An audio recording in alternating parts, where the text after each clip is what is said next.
See, I'm not used to doing this. Uh, View slideshow there. there we go. I think we're Goodness there. gracious. Okay, fantastic. We Yeah. have arrived, people. Okay, so thank you very much, everybody, for coming. This is, as always, great. We do these free webinars weekly here at careerlearning.com. And what we do is we'll give you a snippet of some of the things that we do on our site. Today, we're having Jessica Lyons. She has been a teacher for 20 years, has not one, not two, but five degrees. One of them is a master's in curriculum and is also an expert in AI. And uh, um, and so anyway, we have she has a class coming up.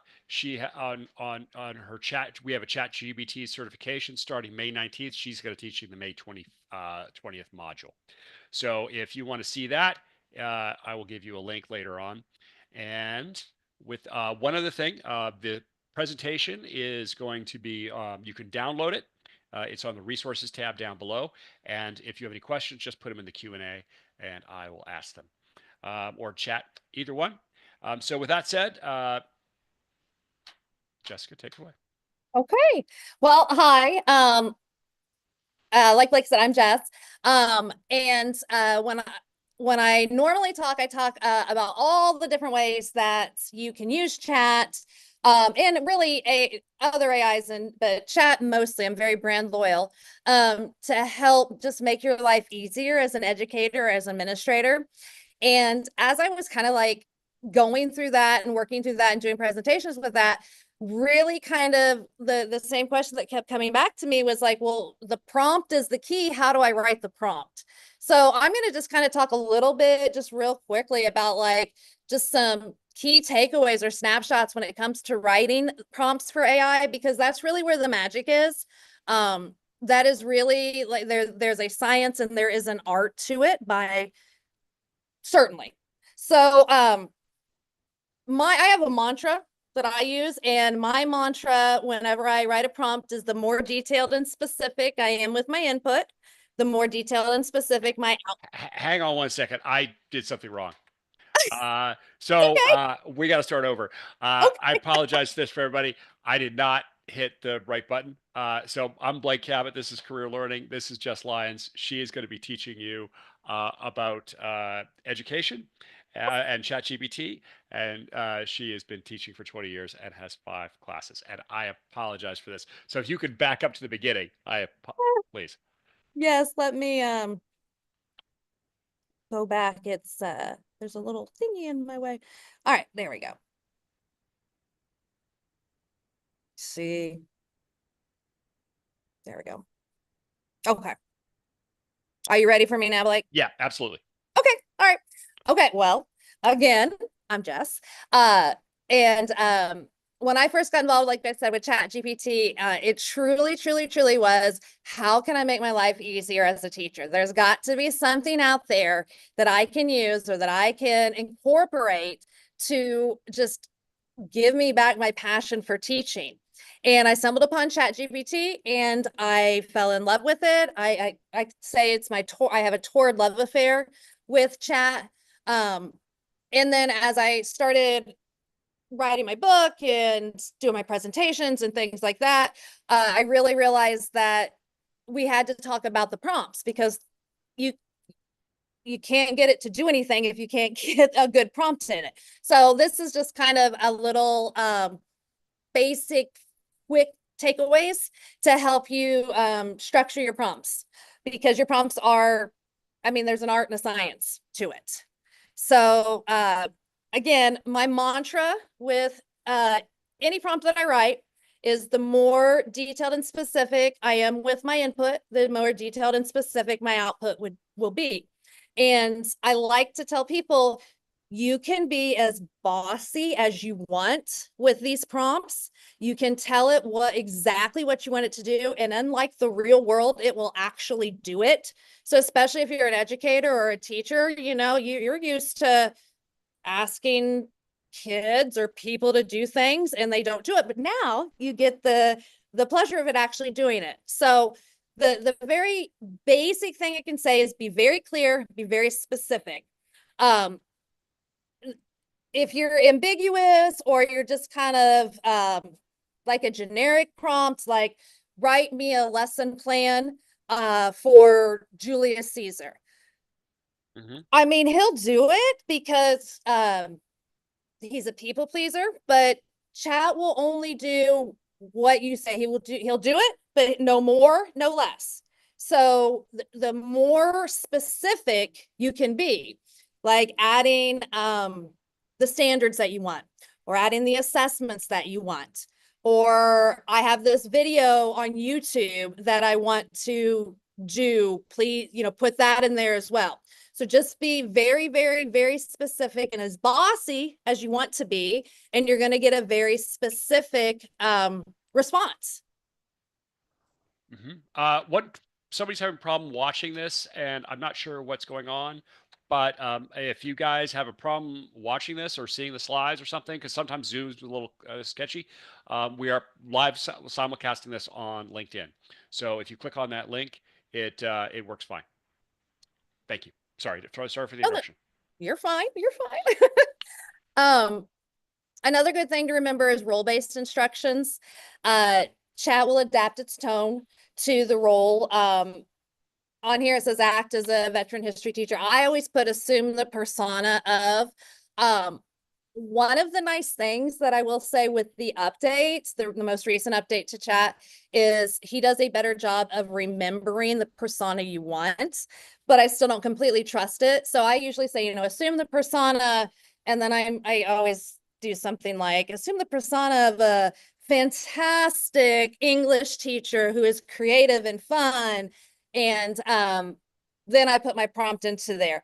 It just helps it align better. And if I'm writing something for curriculum for ninth grade, I will say, a ninth grade teacher, or if I'm writing something for the college level, I'll say, a college level teacher, because obviously you're going to get different things. You want different things. You don't want your freshmen to be taking that college level test. Mine would, I don't know what mine would do. Mine would probably throw up hands in anarchy and run out the door, or they wouldn't know the words. Something like that. So yeah, so clear and concise, and then have it assume a persona or have it take a role. Then you're going to set the context. So grade level, subject, learning objectives. More context leads to tailor and useful content. Specific, specific, specific, specific. Make sure that I just cannot stress enough that it's such a good feeling to be bossy, and then it'll produce exactly what I want. And if it doesn't, I can just have chat, regenerate it and come up with something different. But anything you can think of that you want to add to the prompt. So like I said, grade level, obviously subject, learning objectives, if you have those, or state standards work really, really well, or HLC standards, or whatever you happen to have. The more that you can give him, the more he's going to give back to you. Mm-hmm. Oh, okay. So define the format. Chat can do a lot of things for teachers. So it can do lesson plans, it can do assessments, it can do rubrics. One thing I go through is how I use chat to write a lesson plan, write an assessment that's a writing prompt, create the rubric for the writing prompt, have the students write that, and then chat helps me grade and provide feedback to my kids. So really it can do anything, but you need to obviously give it the format. If you're looking for an assessment, don't put in write a lesson plan. And if you want multiple choice, put multiple choice, short answer, whatever. One thing I really like to do when I do multiple choice assessments is I always ask for a key, and that's really, really important. Don't just automatically trust the key. 9 times out of 10, it's fine, but we don't want the robots to be perfect yet. We need them to still be making some mistakes. So always check for correctness. Can't have them perfect yet. Let's slow down a little bit on that. But I also have him write distractors, the wrong answers, why they're wrong, why they're distractors. And so when we go through it with my kids, then we can talk about, okay, well, this was, most of you picked this was a distractor, here's why. And of course, you know, it reduces how many times you have to revise something. Oh, okay. Constraints. Word limits help. Explain photosynthesis in 100 words for sixth graders. Well, what I normally do, I'm not so big on 100 words, although I will say one of my side gigs is I'm a writer and I have to write excerpts and it has to be 150 characters. And there's just no way I'm going to sit here and count 1, 2, 3, 4, 5, 6, 7. So I do always ask chat, write 150 character excerpt. And then I go back and say, how many characters is this? Because sometimes he doesn't do 150.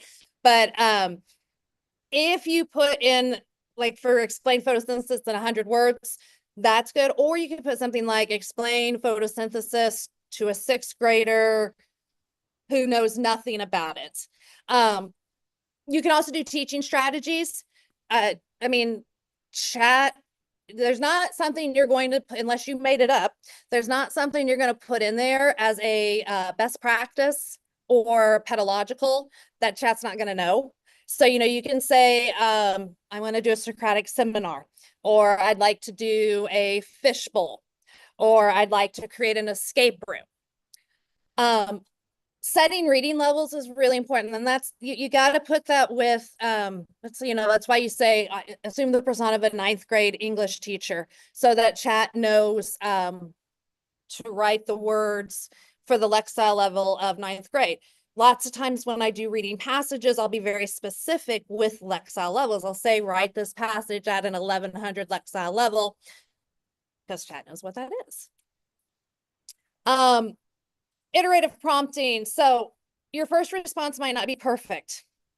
And I am very much a perfectionist, and it's never perfect for me at the first one. It never is. And that's why I love it, because I can spend as much time as I want refining, asking chat to change this, provide details for this, explain this to me, until it really, really absolutely matches exactly what I want.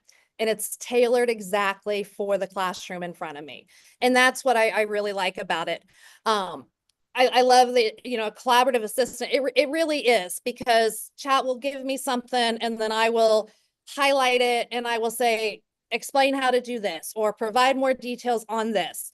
And I can do it for, you know, different classes. We're all doing Julius Caesar, but my first period is a little bit lower, so I can tailor that more to that first period using chat than I could. I mean, I should always say, I like to preference, I should have said this at the very beginning. It's not here to take our jobs. It is not here to eliminate teachers. It is your personal assistant, and you should use and abuse him. And the only thing he can't do is go get you coffee. And I'm sure soon that will be happening, because you got to make friends with those machines real quick. Differentiation. This is one of the key things I talk a lot about. How can you use chat to differentiate? Because we all know that we have to differentiate. Well, let me rephrase that. We should differentiate. We know that's the right thing to do. We also know it's ridiculously hard and it's ridiculously time consuming. So chat kind of saves the day with it. So what I do personally, for me, because I am an English teacher, but it would work for any subject or any discipline where you have reading. I take the original passage for whatever it might be, whether, you know, we're reading a short story or we're doing an assessment, whatever it may be. And that's the, you know, on grade level, the Lexile level that I want for my kids who are on grade. And then I simply put it into chat and I say, now rewrite this so it's at a 700 Lexile level. So it gives me a lower version. Same story, same concept, same everything, except the words are a little easier. I also do a higher one too for my kids who are above reading level.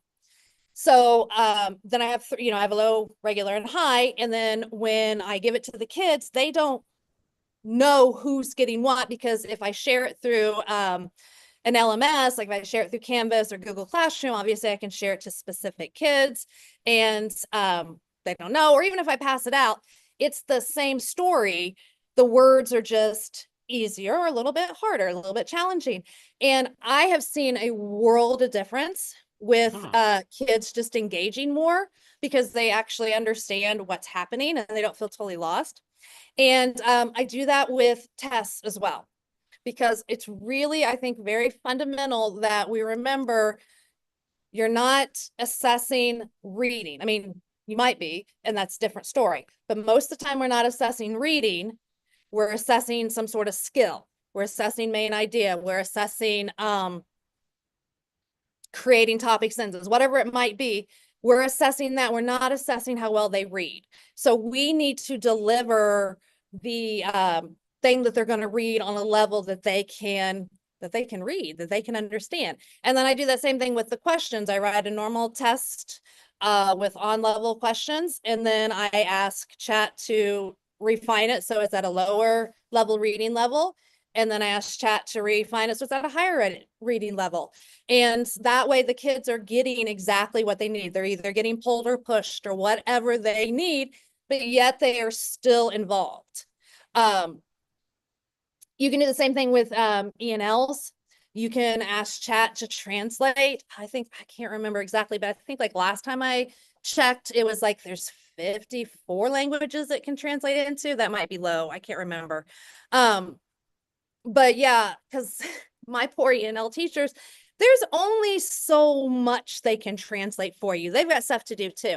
So sometimes it's nice to have things translated into home languages, especially if that's not necessarily a skill you're working on right then and there. Teaching English, you just want them to have the knowledge with it. You can ask Chat to translate for you. Make it interactive. I I I'm not a lecturer. That is just not I would get so bored hearing my voice. Even like 30 minutes of me talking, I'm like, man, that's a lot of Jessica. That's a lot. Oh, wow. It is, and It's not enough, Jessica. I just want to speak for myself anyway. well, That's thank that's you. not enough. That's not enough, I Jessica. I appreciate that. So I'm always looking for ways to make things more engaging and to um, make things more on the students and on me. So you can ask Chat to do that, of course. I think one of my favorite things I ever did with Chat is I learned how to make a digital escape room. Um, Now, in the real world, I would rather take a pencil to the eyeball than be locked in one of those escape rooms, especially if I didn't get to pick the people I was with, because, I mean, come on. But digital escape rooms were so great because you can do it individually or you could do it with partners and stuff. But I had zero idea how to do that. And I literally went to Chat and I said, I'm very polite. I said, hello, do you know how to make a digital escape room? And he's like, yes, of course. And then I said, okay, walk me through the steps. And I said, walk me through the steps like I'm a 5-year-old and teach me exactly how to make one. And it was quick, it was easy. I understood everything that he was saying.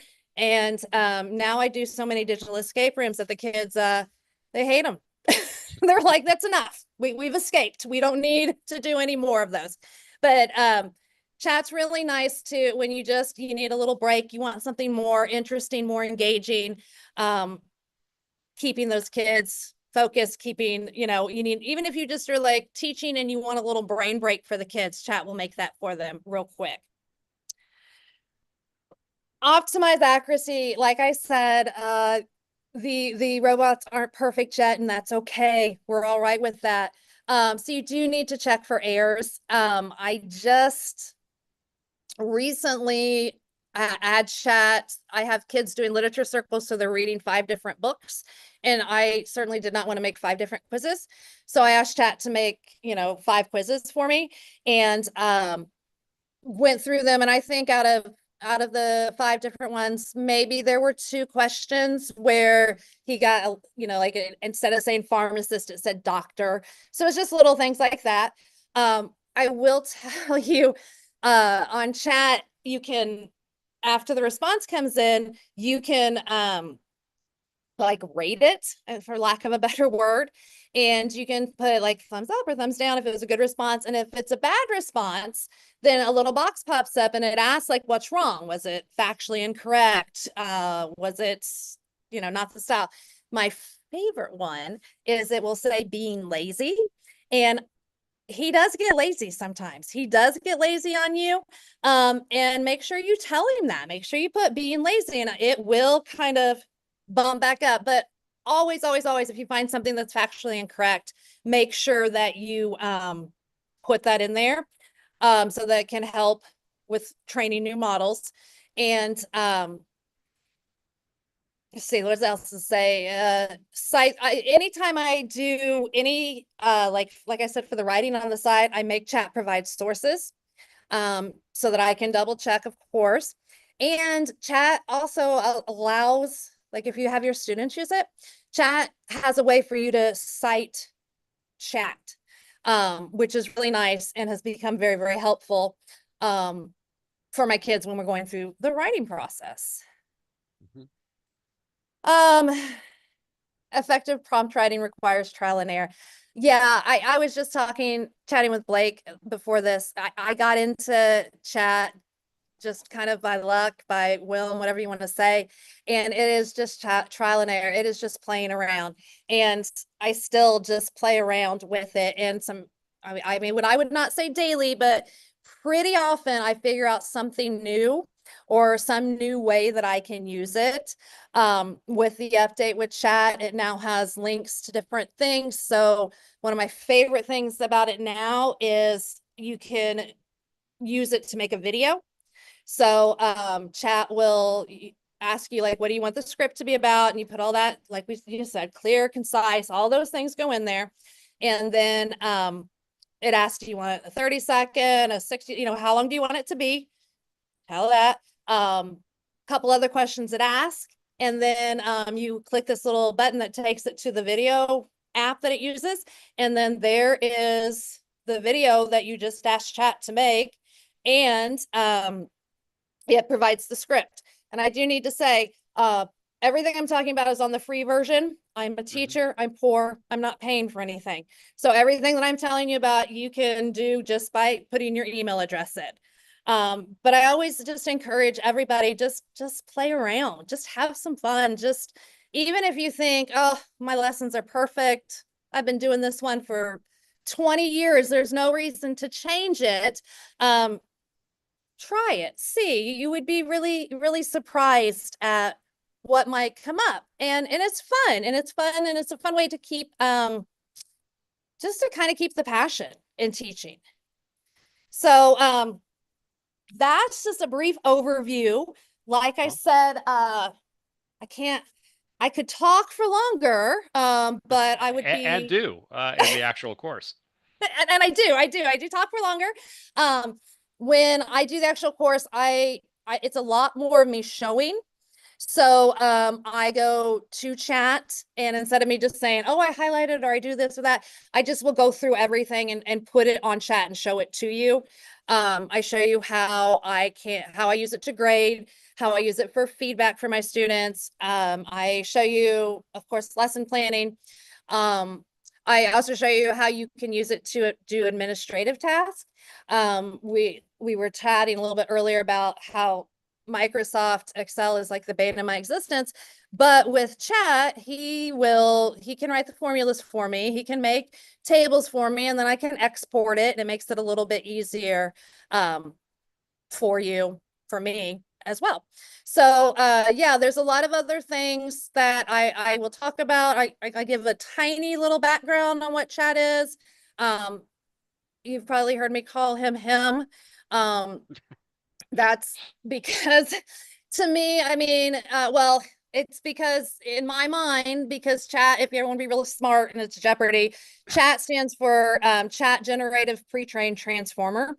And so when I hear transformer, I think Transformers, the cartoon from when we were younger. And so I will call chat Bumblebee, is actually what I usually call him. And sometimes my kids will hear me at my desk be like, all right, Bumblebee, now you're messing around. And they're like, you've lost your mind. And I'm like, no, I'm talking to chat. He's got stuff to say. Yeah. So Yeah. So what else, Blake? What else would you like me to talk about? Well, you mentioned that, and I thought this was fascinating, at least to me. We haven't had any questions, but so I'll ask one of mine, Okay. which is you said that I was interested that you were customizing the lessons that you were giving to each child's level, and Hmm. you said it was improving their performance. And I was just wondering if there was any data or anything you found. I mean, any data supporting that people have been doing this, and that's one of the things that's helping teachers. Um, so funny you ask because I'm right in the middle of an action research project using that and Hmm. using that data.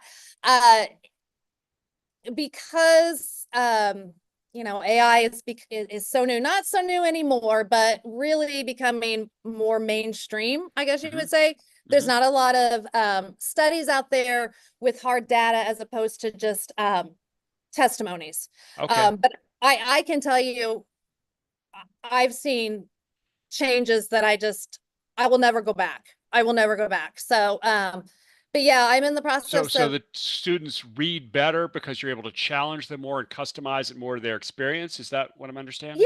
yeah, one, I'm meeting them where they're at. And so they don't they have a better mindset when they come into reading something in my room. And I think mindset is such a big role in education. As teachers today, it's not like when we were in school and we're competing with, their phones and their iPads and all of these different distractions that are at them all the time. And if you just come in and kind of treat it like, when I was in school, I just sat down and I read and I did it. These kids will tune out super quick. And so by being able to meet them at their level, um, Mhm. I think they feel that and they know that and they genuinely become more engaged and more willing to participate, which with a freshman is kind of hard sometimes. Awesome. Yeah. Okay. Well, this is fantastic. Well, thank you all for coming. Thank you, Jessica, for doing this. Please come to our class. We have it starting on May 19th. It lasts for 3 days, an hour each day. Well, actually, an hour one day for 3 days, and then an hour and a half for another day. And so I've provided a link. We have a coupon code called Professional 20 for 20% off if you should want to do it. And thank you very much, and we'll see you again soon. Thank you very much, everybody. Have a good day. Awesome.